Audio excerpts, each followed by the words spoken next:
Assalamualaikum warahmatullahi wabarakatuh. Perkenalkan nama saya Aura Panjapta. Kami bisa dipanggil Aura dari Desain Interior UPN Veteran Jawa Timur Angkatan 23. NPM terakhir 031. Di sini saya akan menjelaskan dan mereview langgam dan material-material yang digunakan di restoran kesini. Sebelumnya saya jelaskan dulu kesini restoran Bitter itu apa. Kesini restoran Bitter merupakan family restoran yang cocok untuk healing bersama teman dan keluarga tercinta.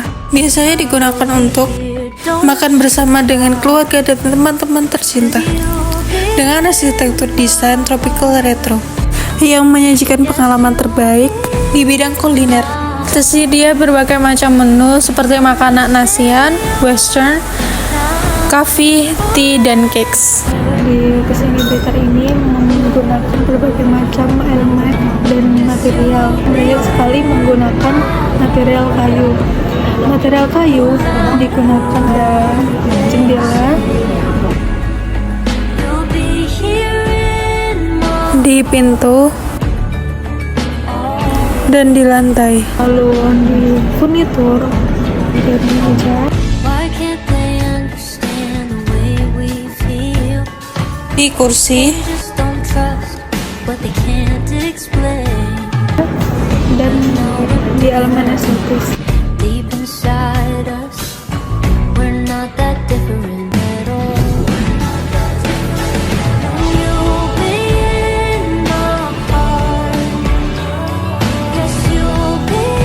Kayu adalah bagian batang, cabang, dan ranting tumbuhan yang mengeras.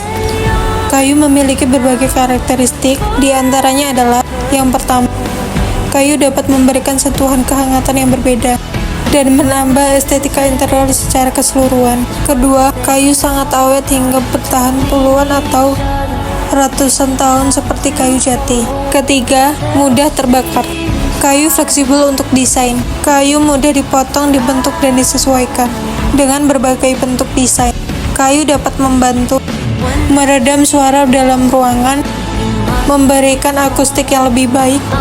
Uniknya di kesini restoran ini menggunakan material plafon yang bermacam-macam. Di area depan itu menggunakan bambu. Bambu adalah salah satu tumbuhan yang pohonnya berluas-luas dan sudah dikenal sejak lahirnya peradaban manusia. Bambu merupakan material yang sangat kuat dan tahan lama. Plafon bambu dibuat dari batang bambu yang dipotong dan digiling menjadi potongan-potongan panjang.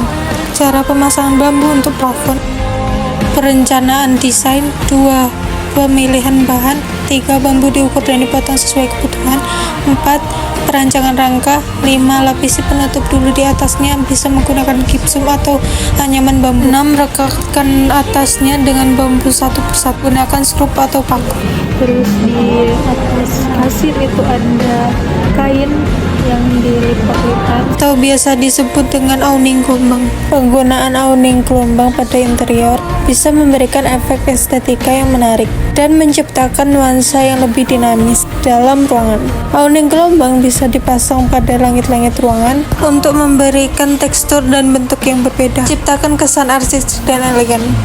Dan di ruangan ini yang saya tempati ini menggunakan plafon foam yang di atasnya tetap menggunakan gipsum, dibentuk bergelombang, diikuti dengan lampu LED strip di bawah foam. Bahan plafon foam lebih lentur, ringan, dan anti air. Dalam pengaplikasiannya, PVC foam board juga sangat mudah. Cara pemasangan PVC foam board dengan menggunakan sistem knockdown, dilem, dan di-screw. Plafon PVC foam board instalasinya mudah tapi sedikit tricky. Plafon PVC foam board tetap harus dipasang dengan rapi sesuai ukurannya. Hal ini karena pola sambungan plafon PVC foam board ini dapat terlihat jelas sekali apabila tidak dipasang berurutan sehingga dapat mengurangi kecantikan. Selanjutnya terdapat penggunaan material tali ramigoni. Tali goni juga dikenal sebagai tali jute. Adalah jenis tali yang terbuat dari serat jute yang dihasilkan dari tanaman Corchorus capsularis atau Corchorus olitorius. Tanaman jute adalah tanaman serat yang tumbuh subur di wilayah subtropis dan tropis, terutama di Asia Selatan dan di Asia Tenggara. Taligon yang memiliki berbagai aplikasi dan manfaat yang luas karena kekuatan keawetan dan sifat ramah lingkungan. Berikut adalah daftar harganya di platform Tokopedia. Harganya mulai dari Rp2.000 sampai Rp28.800. Kekuatan serbaguna tali rami adalah salah satu keunggulannya yang paling besar. Tali ini dapat digunakan dalam berbagai aplikasi, baik yang sifatnya praktis maupun dekoratif. Tali rami populer dalam kerajinan dan proyek DIY, untuk dikreasikan menjadi makam, pembuatan aksesori, atau bahkan sebagai elemen dekoratif dalam dekorasi ruangan. Tekstur alami dan palet warna yang natural menjadikannya favorit di kalangan pengrajin dan desainer. Next, batu bata merah. Batu bata merah ini diaplikasikan pada dinding dan meja kasir.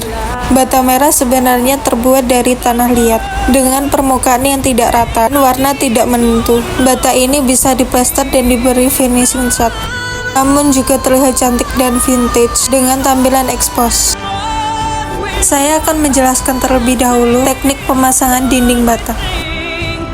Dalam teknik pemasangan dinding bata, dapat peralatan-peralatan yang diperlukan, seperti trowel batu bata, papan bekas, meteran, waterpass, sekop atau cangkul, paku beton ukuran 2 inci, benang nilon, pemotong bata atau brick bolster, hingga sikat kawat. Caranya, satu pemasangan benang acuan. Benang yang terpentang digunakan sebagai garis acuan dalam teknik pemasangan dinding bata sehingga susunan batu bata tetap rapi, datar, seragam, dan tidak miring. 2. Pemasangan batu bata.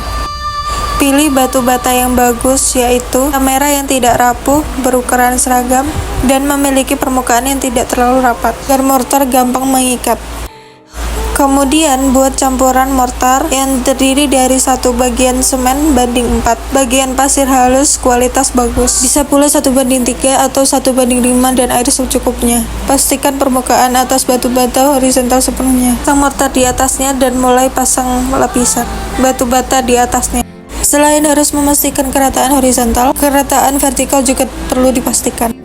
Lalu ada pula dinding daun artificial. Daun artificial dapat terbuat dari bahan sintetis seperti plastik, glue through, atau serat sintetis. Bahan sintetis polietilen, polipropilena, viskos, dan rayon. Saya akan jelaskan kelebihan dan kekurangan tanaman artifisial dalam ruangan. Kelebihan dari tanaman artifisial adalah 1. Bebas memilih ukuran dan bentuk. 2. Bebas perawatan, karena tidak perlu disiram dan dipupuk. 3. Tidak mudah rusak. 4. Bisa diletakkan di mana saja. Tanaman ini tidak memerlukan pencahayaan apapun. 5. Jenis apapun bisa masuk ruangan. Selanjutnya, kekurangan penggunaan tanaman artifisial dalam ruangan. 1. Menjadi sarang debu.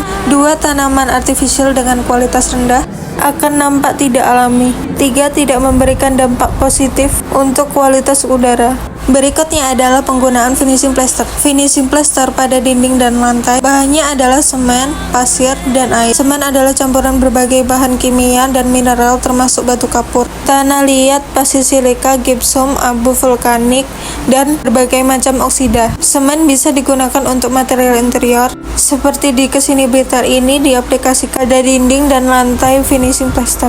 Langkah-langkah finishing plaster diantaranya adalah: 1. Basahi permukaan plaster dengan air secukupnya untuk memperkuat ikatan dan mencegah retak. Gunakan roskam atau trowel untuk meratakan dan menghaluskan permukaan plaster. 3. Perhatikan detail-detail kecil seperti sudut dan tepi tembok agar hasil akhirnya tampak rapi. 4. Biarkan plaster mengering secara alami. 5. Periksa kembali apakah ada area yang tidak rata atau cacat. Desain interior tidak luput dari penggunaan material kaca. Kaca sebagai material terbuat dari campuran bahan utama seperti pasir, silika, soda abu, dan batu kapur yang dipanaskan hingga meleleh dan kemudian didinginkan, menghasilkan material padat, transparan, dan tahan panas. Jenis kaca yang digunakan di kesini ini ada 2, yaitu kaca bening dan kaca cermin. Untuk kaca bening diaplikasikan pada display, pintu, dan jendela. Untuk kaca cermin digunakan untuk bercermin seperti biasa. Diletakkan di area wastafel dan di dinding menuju outdoor area. Material kaca memiliki karakteristik sebagai berikut. 1. Padat.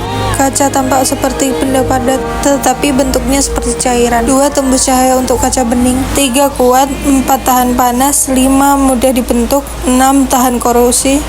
7. Kedap terhadap unsur-unsur alam. 8. Dapat didaur ulang. 9. Fleksibilitas tinggi.